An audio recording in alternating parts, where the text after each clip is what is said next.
নমস্কার, শুভ সন্ধ্যা। আজকে শনিবার 13ই মে 2023। আমাদের বাকচক্রের নতুন পথ চলা বিবেকানন্দ ঘরে ঘরের আজকে 105তম 105th সাপ্তাহিক ধারাবাহিক বক্তৃতামালায় আপনাদের সকলকে সাদর অভ্যর্থনা আমন্ত্রণ জানিয়ে আজকে আমাদের অনুষ্ঠান শুরু করছি।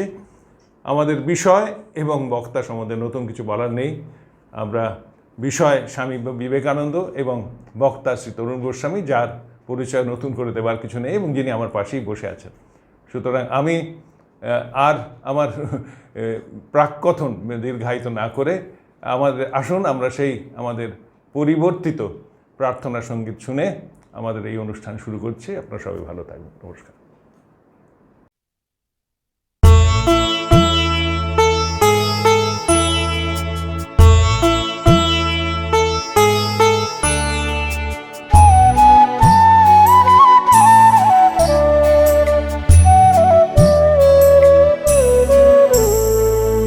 তোমারে করিয়াছি জীবনের ধ্রুবতারা, এ সমুদ্রে আরো কবু হব না গো পথহারা। তোমারে করিয়াছি জীবনের ধ্রুবতারা।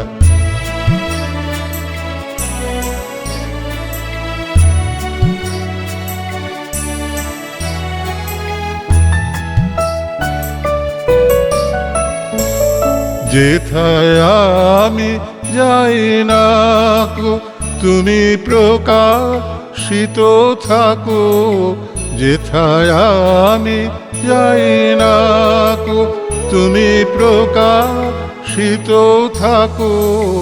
অকুল নয়ন জলে ঢালো গো কিরণ ধারা।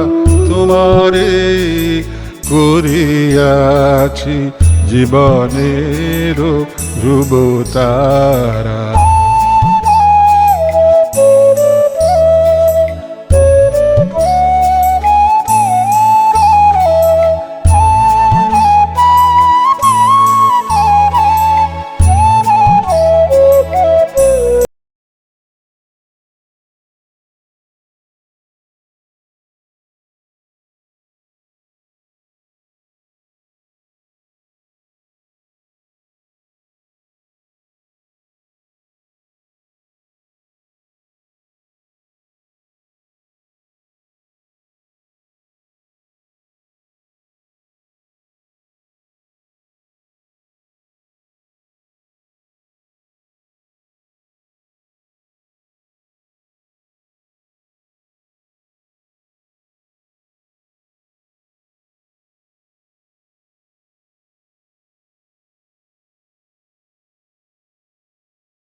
শ্রদ্ধেয় ভক্তমণ্ডলী, আজকে আমরা যেটি নিয়ে আলোচনা করব সেটি হচ্ছে যে স্বামীজির ছুঁতমার্গহীনতা, এবং সেই প্রসঙ্গে স্বামীজির মাংস খাওয়ার কথা আসবে। এখন একটা এমন ভাব চলেছে যেন স্বামীজি ইলিশ মাছ খেয়েই মারা গিয়েছিলেন। স্বামীজি যে ঠাকুর চলে যাওয়ার পরে কতদিন অনশন অর্ধাসনে কাটিয়েছেন তার হিসেব নেই। যখন স্বামীজি ইংল্যান্ডে ছিলেন তখন হেনরিয়েটা মুলারের বাড়িতে তিনি নিরামিষই খেতেন, কারণ হেনরিয়েটা মুলার নিরামিষ খাওয়ায় অভ্যস্ত ছিলেন। যখন ইটি স্টাডির বাড়িতে যান, তখন স্বামীজিকে তারা এত অপমান করেছিল, তার উত্তরে স্বামীজি বলছেন, কি দিয়েছো তোমরা? কিছু ঠান্ডা আলু সেদ্ধ, এবং সেই নিরামিষ খাওয়া স্বামীজিকে খেতে হয়েছে। কিন্তু স্বামীজি মাংস খেতেন। বিশ্বনাথ দত্ত তার জন্য প্রত্যেক দিন মাছের মুড়োর ব্যবস্থা করেছিলেন, যাতে প্রোটিন খেলে ছেলের মাথাটি পরিষ্কার হয়। আরেকটি কথাও মনে রাখতে হবে, যেহেতু আনট্রিটেড ডায়াবেটিস ছিল, ফলে ওই মাংসটা খেতেন বলেই 39 অবধি টেনেছিলেন, নাহলে 35-এই শেষ হয়ে যেতেন। মানে এমন করে আজকাল স্বামীজিকে প্রজেক্ট করা হয় যেন তিনি একটা অসম্ভব লোভী ছিলেন, প্রচুর ইলিশ মাছ খেতেন, ইলিশ মাছ খেয়েই মারা গিয়েছিলেন। মোটেই তা নয়। যেদিন স্বামীজি মারা যান সেদিন মোটে ইলিশ মাছ হয়েছিল। স্বামীজি 2টি বা 3টি টুকরো খেয়েছিলেন, তাতে কেউ মারা যায় না। স্বামীজির শরীরটা স্টেডিলি খারাপ হয়ে যাচ্ছিল, এবং সেই বিশেষ দিন 4 জুলাই তিনি দেহত্যাগ করেন। স্বামীজি অধিকার ভেদে মাছ মাংস খাওয়ার কথা বলতেন। কেন স্বামীজি বলতেন তার পিছনে কারণ ছিল।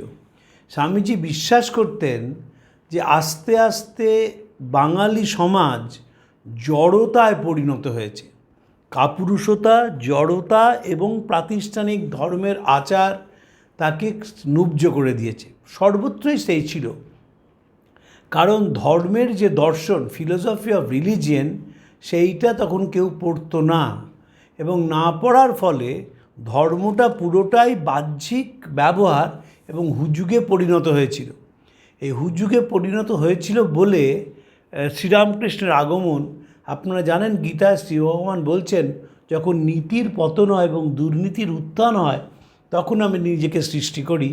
তখনকার যদি আমরা ভবানীচরণ বন্দ্যোপাধ্যায়ের নববাবুবিলাস, নববিবিবিলাস পড়ি, অথবা হুতম প্যাঁচার নকশা পড়ি, কলকাতার একটা কদর্য চেহারা আমরা দেখতে পাই। কিছু মানুষের হাতে পয়সা এসেছে এবং কদর্য তাদের জীবন, এবং সেই জীবনে প্রাতিষ্ঠানিক ধর্ম, পুজো, এই চড়কের মেলা, বিভিন্ন রকম মেলা, পুজো ইত্যাদি তাদের জীবনটাকে শেষ করে দিয়েছিল। সেই প্রেক্ষিতে দাঁড়িয়ে এবং নিরামিষ খাওয়া, গঙ্গা স্নান করা, এই বাহ্যিক আচার আচরণগুলো খুব বড় হয়ে দাঁড়াচ্ছিল, এবং যারা নিরামিষ খান না তাদের প্রতি একটু খাটো করে দেখা ইত্যাদি চলছিল। শিষ্য স্বামীজিকে জিজ্ঞেস করছেন, স্বামীজি খাদ্যাখাদ্যের সাথে ধর্মাচরণের কিছু সম্বন্ধ আছে কি? স্বামীজি অল্প বিস্তর আছে। শিষ্য, মাছ মাংস খাওয়া কি আবশ্যক? স্বামীজি, খুব খাবি বাবা, তাতে যা পাপ হয় আমার। তোদের দেশের লোকগুলোর দিকে একবার চেয়ে দেখ দেখি, মুখে মলিনতার ছায়া, বুকে সাহস ও উদ্যমশূন্যতা, পেটটা বড়, হাতে বল নেই, ভীরু ও কাপুরুষ। এই যে স্বামীজি কলকাতার ছবিটা এঁকেছেন, এটি স্বামীজি খুব কাছ থেকে, আমি তো কলকাতার ছেলে ছিলেন এবং কলকাতাকে খুব কাছ থেকে দেখেছিলেন। সেই কলকাতার মানুষগুলোর এই উদ্যমহীনতা, অনুকরণ প্রিয়তা, আলস্য স্বামীজিকে বারবার যন্ত্রণা দিয়েছে, এবং এর থেকে বেরিয়ে আসার জন্যে তিনি রজগুণের কথা বলেছেন বারবার, এবং সেই রজগুণের কথা ব্যাখ্যা করতে গিয়ে তিনি মাংস ভক্ষণের কথা বলেছেন। সরলা দেবী চৌধুরানীকে দার্জিলিং থেকে চিঠি লিখেছিলেন যে যতক্ষণ না মাংসের সাবস্টিটিউট বেরোচ্ছে ততক্ষণ মানুষকে মাংস খেতেই হবে। স্বামীজিকে তো আমরা নানাভাবে অপমান করেছি। মারা যাওয়ার পর অমৃতবাজার কাগজ লিখেছিল, দ্য মিট ইটিং স্বামী of Belur Math is dead. Swamiji একটা খুব দামি কথা বলেছিলেন, সেটাও আমরা একটু পাঠ করি। তিনি বলিতেন, বর্তমান যুগে পাশ্চাত্য আমিষাসী জাতিদিগের সহিত তাহাদিগের জীবন সর্বপ্রকার প্রতিদ্বন্দ্বিতা করিতে হইবে, এই জন্য মাংসার তাহাদের পক্ষে একান্ত প্রয়োজনীয়। স্বামীজি এই তো ইস্ট অ্যান্ড ওয়েস্টে বিশ্বাস করতেন। ফলে যখন পাশ্চাত্য জাতির সঙ্গে আমরা মেলামেশা করব এবং পাশ্চাত্য থেকে প্রযুক্তি নেব, বিনিময় আধ্যাত্মিকতা দেব, তখন এই মাছ মাংস খাওয়াটা খুব একান্ত জরুরি, কারণ ফিজিক্যাল স্ট্রেংথ দরকার বলে। স্বামীজি নানাভাবে তো সমাজটাকে দেখেছিলেন, এবং সত্যি তখনকার দিনের আমরা মনে করি যে আমাদের বর্তমান সমাজ বুঝি অত্যন্ত খারাপ হয়ে গেছে। আমাদের সমাজ যে কী পঙ্কিলতায় ভরা ছিল, কতখানি কদর্য ছিল, বাড়িগুলো যে কী বিভৎস ছিল, তার বহু বই বাজারে আছে। সে বইগুলো পড়লে বোঝা যায় সমাজের অধঃপতন কি হয়েছিল, তার কারণ একদিকে ইংরেজদের জড়বাদী সভ্যতা এসেছিল, কিছু মানুষ ইংরেজি চর্চার ফলে চাকরি বাকরি পেয়েছিলেন, ব্যবসা বাণিজ্য করে অর্থ লাভ তাদের হয়েছিল, কিন্তু যেহেতু জীবন দর্শন ছিল না, পরিবারে কোনো ছিঁড়ি ছাঁদ ছিল না, তাই সেই পরিবারগুলো একটা ভয়ঙ্কর জায়গা হয়ে উঠেছিল এবং সেই পরিবারের কেন্দ্রবিন্দুতে ছিল নানা রকম পুজো। সেই পুজো করা মানুষরা ছিলেন এবং নানাভাবে তারা জীবনটাকে একটা ছিঁড়ি ছাঁদিন করে ফেলেছিলেন। শ্রীরামকৃষ্ণ জীবনে ছন্দ ফিরিয়ে আনেন এবং এই যে আধ্যাত্মিক আন্দোলন আমাদের শুরু হয়েছিল, মনে রাখতে হবে এটি শুধু আধ্যাত্মিক আন্দোলন নয়, এটি সামাজিক আন্দোলন। সামাজিক আন্দোলনটি হচ্ছে যে স্বার্থহীনতা এবং মানুষকে ভালোবাসা ও শ্রদ্ধার সামাজিক আন্দোলন, এটি শ্রীরামকৃষ্ণ প্রতিষ্ঠা করেছিলেন। স্বামীজি শিষ্য জিজ্ঞেস করছেন, এমনি কিছু দেখিয়াছি মহাশয়, ধর্মের দিকে একটু ঝোঁক হইলেই লোকে আগে মাছ মাংস ছাড়িয়ে দেয়।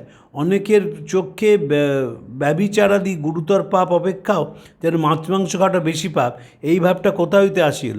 স্বামীজি উত্তর দিচ্ছেন, কোত্থেকে এলো তা তোর জেনে দরকার কি? তবে ওই মত ঢুকে যে তোদের সমাজের ও দেশের সর্বনাশ করেছে তা তো দেখতে পাচ্ছিস। দেখ না, তোদের পূর্ববঙ্গের লোকে মাছ মাংস খায়, কচ্ছপ খায়, তাই তারা পশ্চিমবাংলার লোকের চেয়ে সুস্থ শরীর। তোদের পূর্ববাংলার বড় মানুষেরাও এখন রাত্রে লুচি বা রুটি খেতে শেখেনি, তাই আমাদের দেশের লোকগুলোর মতো অম্বলের ব্যারামে ভোগে না।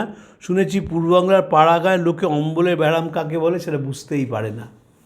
এই যে গিয়েছিলেন পূর্ববঙ্গে, তার সোশ্যাল অ্যানালিসিস আমরা তো পড়লাম না বিবেকানন্দ, আমরা বিবেকানন্দকে পড়লাম না, ওই ছবিতে রাখলাম, পরীক্ষার আগে প্রণাম করে চলে গেলাম, ঘুষ দিলাম যাতে পরীক্ষায় পাসটা হয়, একটু স্বামীজিদের সঙ্গে সম্পর্ক তৈরি হলো যাতে মেয়ের বিয়েটা ভালো হয়, তাদের একটা স্বচ্ছন্দ জীবন হয়, কিন্তু তা নয়। স্বামীজি যেখানেই গেছেন তার অন্তর্ভেদী দৃষ্টি দিয়ে সেই সমাজটাকে দেখতে পেয়েছেন। যেহেতু পূর্ববঙ্গ প্রচুর মাছ মাংস কচ্ছপ লোকে খেত এবং যেহেতু রুটি লুচি খেত না, তাই তাদের ভেতরে একটা অত্যন্ত তাদের অম্বলের ব্যারাম ইত্যাদি ছিল না। যেহেতু কলকাতার বড় মানুষেরা সাহেবদের সঙ্গে মেশামেশি করেছিলেন, তাই খুব তাড়াতাড়ি আমাদের মধ্যে ব্রেকফাস্ট লাঞ্চ ডিনার চলে এসেছিল। এই ব্রেকফাস্ট লাঞ্চ ডিনার চলে আসার ফলে আমাদের দেশের যে খাওয়া, সেই খাওয়া চলে গিয়েছিল এবং মানুষ আস্তে আস্তে পেটের অসুখে ভুগতে শুরু করলো। আমাদের দেশে যদি সাহেবদের জীবনী পড়া যায়, দেখা যাবে ওয়ারেন হেস্টিংস থেকে ড্যালহাউসি সকলেই কিন্তু নানা সময় পেটের অসুখে ভুগেছেন। সেটা শুধুমাত্র যে জল খারাপ ছিল সেই জন্য নয়, খাদ্যাভ্যাসটাকে তারা আমাদের দেশের মতো করতে পারেননি। স্বামীজি শিষ্যকে বলছেন মাছ মাংস খাওয়ার কথা, আবার বলছেন খুব খাবি বাবা, ঘাস পাতা খেয়ে যত পেট্রোগা বাবাজির দল দেশ ছেয়ে ফেলেছে, ওসব সত্যগুণের চিহ্ন নয়, মহাতমগুণের ছায়া, মৃত্যুর ছায়া। সত্যগুণের চিহ্ন হচ্ছে মুখে উজ্জ্বলতা, হৃদয় অদম্য উৎসাহ, ট্রিমেন্ডাস অ্যাক্টিভিটি, আর তমগুণের লক্ষণ হচ্ছে আলস্য, জড়তা, মোহ, নিদ্রা, এইসব। আমাদের দেশে একটা বিশ্বাস আছে যে নিরামিষ খেলেই বুঝি সে অনেক ভালো। স্বামীজি সেটাকে, সেই যে প্রচলিত চিন্তা, সেটাকে ডেমোলিশ করে দিচ্ছেন। বলছেন সব পেট্রোগা বাবাজির দল ঘুরে বেড়াচ্ছে, সত্যগুণের চিহ্ন হচ্ছে ট্রিমেন্ডাস অ্যাক্টিভিটি, তার সঙ্গে হৃদয় অদম্য উৎসাহ এবং মুখে উজ্জ্বলতা, আর তমগুণ হচ্ছে আলস্য, জড়তা, মোহ এবং নিদ্রা। স্বামীজি যখন রায়পুরে যাচ্ছেন তখন একটি ঘটনা ঘটেছিল। স্বামীজির মধ্যম ভ্রাতা মহেন্দ্রনাথ, তিনি বৈষ্ণব হয়ে গিয়েছিলেন। মুখের মধ্যে তিনি মাটির গুলি রাখতেন। এতখানি বৈষ্ণব, নিরামিষ তো খেতেনি, তো স্বামীজিরা সেখানে মাংস রান্না করছেন। স্বামীজি এক থাবা মাংস তুলে নিয়েছে, মহেন্দ্রনাথের মুখে দিয়ে দেন এবং পিঠে কিল মারতে থাকেন যাতে মাংসটি পেটে গিয়ে পৌঁছয়। স্বামীজি তারপরে গল্প বলেছিলেন যে সিংহ শাবক ভেড়ার সঙ্গে মিশে ভেড়া হয়ে গেছে, তখন সে ভ্যা ভ্যা করে ভেড়ার মতো ডাকছে সিংহ শাবক। একটি সিংহ এসে ধরে বলল, তুই করছিসটা কি? এই বলে তাকে একেবারে কানটি ধরে নিয়ে গেল জলের কাছে। যখন জলের সে নিজেকে আবিষ্কার করলো, সঙ্গে সঙ্গে সে ভেড়াগুলোকেই মারতে ছুটলো। এইভাবে তার রজগুণ প্রকাশিত হলো। স্বামীজি রজগুণের পূজারী ছিলেন। আমাদের দেশে এই স্বামীজি একটা অদ্ভুত ব্যাখ্যা দিয়েছেন যে বৌদ্ধ ধর্ম থেকেই বৈষ্ণব ধর্ম আসে, এবং এই যে অহিংসা পরমো ধর্ম, এইটা যেহেতু একটা স্টেট ফিলসফি হয়ে যায়, সেটা কি ভয়ঙ্কর হয়েছিল স্বামীজি তার নানা রকম ব্যাখ্যা দিয়েছেন। এবং সেই ব্যাখ্যা দেওয়ার কথা বলতে গিয়ে বলছেন যে এক বৌদ্ধ ধর্মের সমর্থকের বাড়িতে বা বৌদ্ধ ধর্মের অনুসরণ করছেন একজন বাড়িতে চোর এসছে, সেই চোরকে ছেলেগুলো উত্তম মধ্যম পেটাচ্ছে। তখন বাবা এসে বললেন, বাবা ওকে মেরো না, অহিংসা পরম ধর্ম, ওকে একটা ছালায় বন্ধ করে সমুদ্রে ফেলে দাও। এই যে কদাচারগুলো ছিল, স্বামীজি খুব কষ্টিক ভাষায় এগুলো সমালোচনা করেছেন। ভারতবর্ষে বৌদ্ধ ধর্ম বৈষ্ণব ধর্ম আলাদা নয়। বৌদ্ধ ধর্ম মরে যাওয়ার সময় হিন্দু ধর্ম তার কতগুলো নিয়ম মেনে নিজেদের ভেতর ঢুকে আপন করে নিয়েছিল। এই ধর্মই এখন ভারতবর্ষে বৈষ্ণব ধর্ম বলে খ্যাত। অহিংসা পরমো ধর্ম, বৌদ্ধ ধর্মের এই মত খুব ভালো, তবে অধিকারী বিচার না করে বলপূর্বক রাজশাসনের দ্বারা এই মত ইতর সাধারণের সকলের উপর চালাতে গিয়ে বৌদ্ধ ধর্ম দেশের মাথাটি একেবারে খেয়ে ফেলেছে। অহিংসা পরমো ধর্ম, the highest form of philosophy, এই হায়েস্ট ফিলসফিটি যদি কখনো ঠিক মতন করে আমরা না বুঝি তবেই সমস্যা হয়। এবং স্বামীজি সেটি খুব সুন্দর করে শিষ্যকে ব্যাখ্যা দিয়েছেন। এবং সেখানে স্বামীজি দেখুন কতদিন আগে একেবারে অ্যানিমাল ফুড তার পক্ষে কথা বলছেন। সত্যগুণের যখন খুব বিকাশ হয় তখন মাছ মাংসের রুচি থাকে না, কিন্তু সত্যগুণ প্রকাশের এইসব লক্ষণ জানবি পরের জন্য সর্বস্বপণ, কামিনী কাঞ্চনে সম্পূর্ণ অনাসক্তি, নিরভিমানিত্ব, অহং বুদ্ধিশূন্যতা, এইসব লক্ষণ যার হয় তার অ্যানিমাল ফুডের প্রয়োজন হয় না। আর যেখানে দেখবি মনে ওই সব গণের স্ফূর্তি নেই, অথচ অহিংসার দলে নাম লিখিয়েছে, সেখানে জানবি হয় ভণ্ডামি, না হয় লোক দেখানো ধর্ম। তোর যখন ঠিক সত্যগুণের অবস্থা হবে তখন আমিষাহার ছেড়ে দিস। একেবারে একজন সাধু এই কথাটি বলছেন, এ কল্পনা করা যায় না। আমরা তো পড়ি না, আমাদের সুবিধে হচ্ছে যে স্বামীজি আমরা পড়ি না, স্বামীজি পড়লে না সিরদানাটা সোজা হয়ে যায়। এবং এই ভণ্ডামির কথা বলছেন যে কামিনী কাঞ্চনে সম্পূর্ণ নিরাভিমানত্ব, অহংকার বুদ্ধি শূন্য রয়েছে। যখন দেখবি মনে ওই সব গণের স্ফূর্তি নেই অথচ অহিংসার দল নাম লিখিয়েছে, সেখানে জানবি হয় ভণ্ডামি নয় লোক দেখানো ধর্ম। আমার যেহেতু পদবী গোস্বামী, তাই অনেকেই মনে করে আমি নিরামিষ খাই।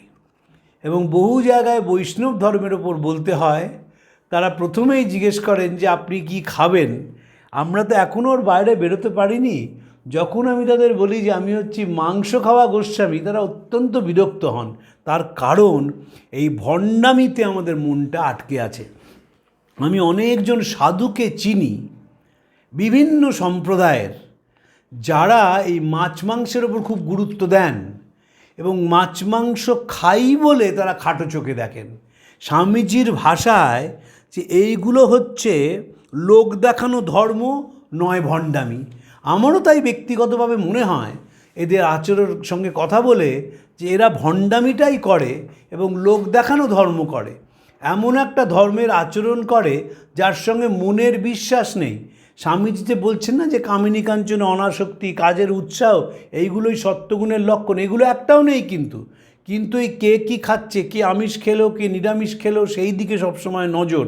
আমার এক বন্ধু আছেন, তার সঙ্গে আমি একটি রামকৃষ্ণ মিশনে গিয়েছিলাম। তো রামকৃষ্ণ মিশনে মাছ দিয়েছে, তো তিনি বলছেন বাবা এরম সাধু বাবাজিরা মাছ খান ইত্যাদি ইত্যাদি। আমাদের মনগুলো আসলে সেই পাঁকেই পড়ে আছে, পাঁক থেকে কিছুতেই বেরোয় না। ঠাকুর স্বামীজি আপ্রাণ চেষ্টা করেছিলেন যে মানুষগুলিকে ওপরের একটা স্তরে নিয়ে চলে যাওয়ার, এবং সেই স্তরে যেতে গিয়ে তিনি দুটো জিনিসের কথা বলেছিলেন বারবার, যে ছুতমার্গ যেন না থাকে এবং কোনো বাদবিচার যেন জীবনটার ওপর বোঝা সৃষ্টি না করে। আলাসিঙ্গা পেরুমল, আমি আগেও বলেছি আবার বলি, আলাসিঙ্গা পেরুমলের একটি অসাধারণ গ্রন্থ আছে স্বামীজির ওপর। সেখানে তিনি বলছেন যে কেন তারা স্বামীজিকে বিদেশে পাঠানোর সিদ্ধান্ত নিলেন।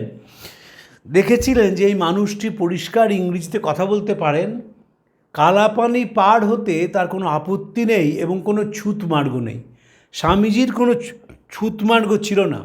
স্বামীজি বুঝতে পেরেছিলেন যে ধর্মের মূল কাজ হচ্ছে সেবা, সেই সেবার সঙ্গে আমি কি খেলাম, কি পড়লাম, এর কোনো যোগ নেই। প্রত্যেকটি ক্ষণ বহুজন হিতায় বহুজন সুখায়। মানুষকে সেবা করে নিজের জীবনটাকে কৃতার্থ এবং ধন্য করতে হবে, অনাসক্তি তৈরি করতে হবে এবং কোনো অবস্থায় স্বার্থপরতা চলবে না। এর সঙ্গে খাওয়া দাওয়ার সামান্যই যোগাযোগ রয়েছে। তাই স্বামীজি বারবার এই কথা বলছেন। সেই স্বামীজি বলছেন, দেখ, এই ছুতমার্গীদের গলায় এক গাছা সুতো থাকলেই হলো, আর হাতে অন্ন খেতে ছুতমার্গীদের আপত্তি নেই। খাদ্যের আশ্রয় দোষ ধরতে পারা একমাত্র ঠাকুরকেই দেখেছি। এমন অনেক ঘটনা হয়েছে যেখানে তিনি কোনো না কোনো লোকের ছোঁয়া খেতে পারেননি। বিশেষ অনুসন্ধানের পর জেনেছি বাস্তবিকই সেই সব লোকের ভিতরে কোনো না কোনো বিশেষ দোষ ছিল। তোদের যত কিছু ধর্ম এখন গিয়ে দাঁড়িয়েছে ভাতের হাঁড়ির মধ্যে। অপর জাতির ছোঁয়া ভাতটা না খেলেই যেন ভগবান লাভ হয়ে গেল। শাস্ত্রের মহান সত্য সকল ছেড়ে কেবল খোসা নিয়েই মারামারি চলছে। এই যে ছোঁয়া নাড়া, এটা একটা বিরাট জিনিস, বিরাট জিনিস। এবং আমাদের সমাজে দুর্ভাগ্যের বিষয় এই যে 2023 সালেও কিন্তু তার থেকে আমরা খুব একটা বেরোতে পারিনি। আমাদের মধ্যে এখনও সেই ছুতমার্গের ভাব চলছে এবং ছুতমার্গ থাকার জন্যে আমাদের মানসিক বিকাশ হচ্ছে না। আমাদের যে মানসিক বিকাশ হলো না, তার কারণ হচ্ছে যে আমরা কোনো জিনিসটাকে পরিষ্কারভাবে গ্রহণ করতে পারলাম না। 1921 সালে রবীন্দ্রনাথ যখন স্টকহোমে তার নোবেল প্রাইজ অ্যাকসেপ্টেন্স স্পিচ দেন, সেখানে তিনি বলেছিলেন যে সন্দেহের জন্যে আমরা পাশ্চাত্যকে সন্দেহের চোখে দেখলাম, পাশ্চাত্যও আমাদের সন্দেহের চোখে দেখল, ফলে আমাদের যেখানে পৌঁছানোর উচিত ছিল সেখানে আমরা পৌঁছাতে পারলাম না। আমার মনে আছে একজন খুব বড় পণ্ডিতের বাড়িতে আমি দুর্গাপুজোর সময় গিয়েছিলাম। তিনি খুব মুখে সব সময় শাস্ত্রের কথা বলতেন, সব সময় সমদর্শিতার কথা বলতেন, কিন্তু যখন দুপুরে খাবার আয়োজন হচ্ছে তখন দেখা গেল যে ব্রাহ্মণদের জন্য একটা জায়গা এবং অব্রাহ্মণদের জন্য আরেকটা জায়গা, ফলে ছুতমার্গ ভেতর থেকে যায়নি। শ্রীরামকৃষ্ণ শেখালেন যে যতক্ষণ ছুতমার্গ আছে ততক্ষণ সে মানুষ ঈশ্বরের পথে যেতে পারবে না। সন্ন্যাসী মানে হচ্ছে যে জীবনকে আলিঙ্গন করেছে। সিস্টার নিবেদিতা স্বামীজি সম্বন্ধে বলেছিলেন, আমাদের যিনি গুরু তিনি জীবনকে ভালোবাসতে শিখিয়েছিলেন, জীবন থেকে পালিয়ে যাওয়া নয়। স্বামীজি নিজে সন্ন্যাসীর সংজ্ঞা দিয়ে বলছেন, বহুজন হিতায় বহুজন সুখায় সন্ন্যাসীর জন্ম। জীবের গগনব্যাপী হাহাকার থামাতে, বিধবার অশ্রুজল মুছাতে, পুত্রহীনার প্রাণে শান্তি দিতে, অজ্ঞ জনসাধারণকে জীবন সংগ্রামের উপযোগী করতে এবং সকলের ঐহিক পরমার্থিক মঙ্গল বিধান করতে সন্ন্যাসীর জন্ম হয়েছে। সন্ন্যাসীর গেরুয়া পোশাক সে তো যুদ্ধের অঙ্গসজ্জা। এই যে সমাজের কুপ্রথার বিরুদ্ধে সন্ন্যাসী যুদ্ধ করবে, সেইখানে যদি এই ছুতমার্গ আসে, সেইখানে যদি ভাতের হাঁড়ি আসে, স্বামীজি বলছেন ঈশ্বর এখন গোলকেও নেই, দুলোকেও নেই, এখন ঈশ্বর ভাতের হাঁড়িতে এসে ঠেকেছেন। এই ভাতের হাঁড়ির জন্যে স্বামীজি প্রথম রায়ট দেখেছিলেন, স্টেট স্পন্সার্ড রায়েট। 1902 সালে অন্নপূর্ণা পুজোর দিন হয়েছিল বরিশালে। বিবেকানন্দ তখন বেঁচে। বেলুড় মঠে যে সন্ন্যাসীদের রুল বুক আছে, সেখানে স্বামীজি লিখলেন, এরা ধর্মত্যাগ করল বন্দুকের ভয় নয়, অর্থের লোভে নয়, আমাদের ভালোবাসার অভাবে। এই যে নতুনভাবে ব্যাখ্যা হলো যে সমাজের যারা নিচু তলাকার মানুষ, তাদের প্রতি যে বছরের পর বছর সীমাহীন অত্যাচার, অবজ্ঞা, অশ্রদ্ধা, সেইটাই অন্য রূপ নিল। মনে রাখতে হবে শ্রীরামকৃষ্ণ এবং স্বামীজি এরা একটি নতুন ধর্মর কথা বলেছেন। সেই ধর্মর ভিত্তি হচ্ছে নীতি এবং সেই ধর্মের মূল কাজ হচ্ছে মানুষের মধ্যে ভালোবাসাকে প্রচার করা, যাতে সে প্রতিদিন আরেকটা মানুষের যন্ত্রণাকে নিজের মধ্যে ধারণ করে উদ্বুদ্ধ হতে পারে। ইমানুয়েল কান্ট বলেছিলেন, consider everyone as an end and never as a means. আর সে এন্ডের কথা স্বামীজিরা বলছেন যে মানুষ যখন ভালোবাসায় উদ্বুদ্ধ হয় তখন কি ছুঁলাম, কার ছোঁয়া খেলাম, কে ব্রাহ্মণ কে অব্রাহ্মণ, এইগুলো মাথায় আসে না। আর যখন অলস মন শয়তানের কারখানা, an idol mind is a Devil's workshop, এই যখনই সে অলস মন, তখন সে নিরামিষটা খাচ্ছে বটে, কিন্তু মন সেই কামিনী কাঞ্চনে ডুবে রয়েছে। শ্রীরামকৃষ্ণ বলছেন পণ্ডিতদের কথা, শকুন উচ্চাকাশে ওড়ে কিন্তু চোখটা ভাগাড়ের দিকে। কেন বলছেন শ্রীরামকৃষ্ণ? কারণ ধর্ম নিয়ে এত ভণ্ডামি আর পৃথিবীতে কোথাও হয়নি। যখন কার্ল মার্কস বলছেন যে religion is the sigh of the oppressed creature, the heart of a heartless world, just as it is the spirit of a spiritless situation, it is the opiate of the masses, তখন তিনি প্রাতিষ্ঠানিক ধর্মের কথা বলছেন, যে ধর্ম মানুষকে নির্মমভাবে শোষণ করেছে এই ছুত মার্গের মধ্যে দিয়ে। যখন বার্ট্রান্ড রাসেল বলছেন we are on the threshold of a modern period and if that be so we must kill the dragon which guards the gate, religion is the dragon. এই রিলিজনটা হচ্ছে সেই যে একজন পাদ্রী বুকে একটি বাক্স বেঁধে ঘুরে বেড়াচ্ছে, বলছে তুমি এখানে পয়সা দাও, তোমার জন্য নিশ্চিন্তে স্বর্গে ব্যবস্থা করা আছে। আমাদের দেশেও এই কদর্যতা ছিল। আমাদের দেশের বাইরে ভাবার কোনো কারণ নেই। আমাদের দেশের বিভিন্ন সম্প্রদায়ের মানুষ তারা ধর্মের মধ্যে দিয়ে নানাভাবে মানুষকে অত্যাচার করেছেন এবং শোষণ করেছেন। এবং আমরা সেই এলোকেশীর গল্প জানি, তারকেশ্বরের মহন্ত, তার তো ফাঁসি হয়েছিল, কারণ তিনি যেভাবে এলোকেশীকে অত্যাচার করেছিলেন সুযোগ নিয়ে, সেটি কহতব্য নয়। সে গল্প খবরের কাগজে বেরোতো এবং তারপর তারকেশ্বরের মহন্তর ফাঁসি হয়। এই প্রেক্ষিতে দাঁড়িয়ে শ্রীরামকৃষ্ণ এবং স্বামীজি একটি নতুন ধর্ম নিয়ে এলেন। ও তোমার রাস্তা ঝেঁটানো, প্লেগ নিবারণ সব হবে যদি তা ধর্মকে মেনে হয়। এই ধর্মটা কি? Manifestation of the divinity already in a man. মানুষের মধ্যে যে দেবত্ব, তার বহিঃপ্রকাশই হচ্ছে ধর্ম। এই যখন বহিঃপ্রকাশ ধর্মটি হয়, তখন আর কোনো ছুতমার্গ কাজ করে না। তখন মানুষ আরেকটি মানুষকে অনায়াসে তার সঙ্গে মিশতে পারে, কথা বলতে পারে। আমি অতীতেও বলেছি, সেই কথাটি বলেই আজকে শেষ করব। আচার্য শঙ্কর সম্বন্ধে স্বামীজি বলেছিলেন, তিনি মহাপণ্ডিত ছিলেন, কিন্তু হৃদয়ের খামতি ছিল, ব্রাহ্মণের অহংকার ছিল। এটি আমাদের যায় না। আমি যখন কলেজে পড়তাম, আমাদের একজন মাস্টারমশাই, তিনি আমাকে অত্যন্ত ধমকাতেন যে আমি ব্রাহ্মণ সন্তান হয়েও কেন পইতে পড়ি না। আমি তাকে বোঝাতে পারিনি, আমি যদি তখন বিপুল ফিজিক্যাল এক্সারসাইজ করতাম এবং টেবিল টেনিস খেলতাম, পইতেটা একটা অন্তরায় হয়ে দাঁড়াতো। পইতেরা খেলার সময় বারবার নেমে আসতো, সেটাকে আবার ঠিক জায়গায় পৌঁছাতে হতো। অতএব আমি পইতেটি ত্যাগ করেছিলাম। সেই মাস্টারমশাই যিনি ফিলোসফি পড়াতেন, তিনি বারবার আমাকে বলতেন, ব্রাহ্মণের সন্তান, তোমার পইতে পড়া উচিত। তারপর একদিন নিজেই কলেজ স্ট্রিট মার্কেটে গিয়ে সুতো কিনে আমার গোত্র জেনে পইতে বানিয়ে আমাকে কলেজে পড়িয়ে দিয়েছিলেন। এই যে ন্যারোনেস, এই ন্যারোনেসটা শেষ করে দিয়েছিল আমাদের।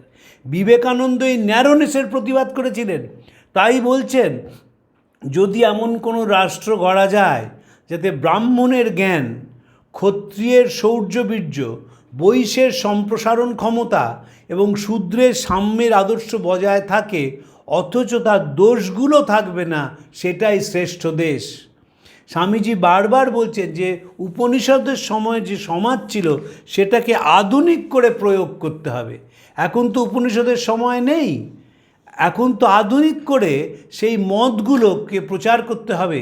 আমি অয়মাত্মা ব্রহ্ম, প্রজ্ঞানং ব্রহ্ম, অহং ব্রহ্মাস্মি তত্ত্বমসি, আগে সেইগুলো টোলের মধ্যে গুরুগৃহে বলা হতো, এখন সেটিকে ছড়িয়ে দিতে হবে মানুষের মধ্যে। তাই জন্য স্বামীজি বলছেন, আমার কাজ হচ্ছে বনের বেদান্তকে ঘরের কোনায় নিয়ে আসা। ইটি স্টার্ডিকে বলছেন, বেদান্তের শুষ্ক ভাবনাগুলোকে ভালোবাসা দিয়ে মোলাম করে, তার সঙ্গে সুতীব্র কর্মের মশলা মিশিয়ে যোগের পাকশালায় রন্ধন করে আমি এইভাবে পরিবেশিত করতে চাই যাতে একটি শিশু হজম করতে পারে। কন্টেম্পোরারি হতে হবে। বিবেকানন্দের সবচেয়ে বড় গুণ, তিনি কন্টেম্পোরারি ছিলেন। তিনি তাই সাধুদের কথা বলতে গিয়ে বলেছেন, এরা জুতো জামা পরে বলে ভাববিন এরা অন্য কিছু, এরা সব পরে রয়েছে, আবার সব ধরাচূড়া ছেড়ে ধ্যানেও বসে যেতে পারে। এই যে নতুন সন্ন্যাসী সম্প্রদায় তিনি তৈরি করলেন, যে সন্ন্যাসীরা দাড়ি কামায়, যে সন্ন্যাসীরা চেয়ার টেবিলে খায়, যে সন্ন্যাসীরা ইংরেজিতে কথা বলে, কিন্তু কি বলে? বলে সেই সনাতন ভারতবর্ষের কথা, যা মানুষের মনকে সূক্ষ্ম থেকে সূক্ষ্মতর, সুন্দর থেকে সুন্দরতর করেছে।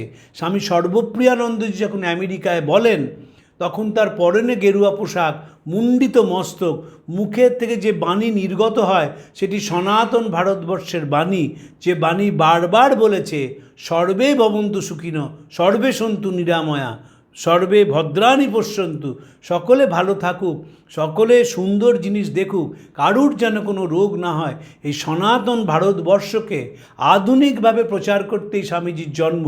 তাই প্রফেসর চেলিসেভ বিবেকানন্দের জন্ম শতবর্ষে গোলপার্ক রামকৃষ্ণ মিশন প্রকাশিত একটি গ্রন্থ Swami Vivekananda centenary Memorial volume, সেইখানে বলছেন, like a rocky cliff protecting a coastal valley from the effects of ill winds and waves, Vivekananda fought selflessly and courageously against the enemies of his motherland. এই যে একটা বিরাট পাথর যেমন একটি গ্রামকে ঝড় ঝঞ্ঝা থেকে বাঁচায়, বিবেকানন্দ ঠিক সেই রকম একটি বিরাট পাথরের মতন অবতীর্ণ হয়েছিলেন এবং সমাজের কলুষিত যে ভাব, বিলাসিতার যে ভাব, মানুষের মধ্যে ভেদবুদ্ধির যে ভাব, ছুতমার্গের যে ভাব, সেটিকে ত্যাগ করে তিনি আলোর নিচে মানুষকে দাঁড় করিয়ে দিয়েছিলেন, যাতে সেই মানুষ বহুজন হিতায়, বহুজন সুখায় জীবন যাপন করে আনন্দিত এবং কৃতার্থ হতে পারে। আজকে এই অবধি রইল, আবার পরের দিন অন্য বিষয় নিয়ে আলোচনা করব। প্রাণারাম প্রাণারাম প্রাণারাম প্রাণারাম প্রাণারাম প্রাণারাম, কি যেন লুকানো নামে তাই মিষ্ট এত তব নাম প্রাণারাম প্রাণারাম।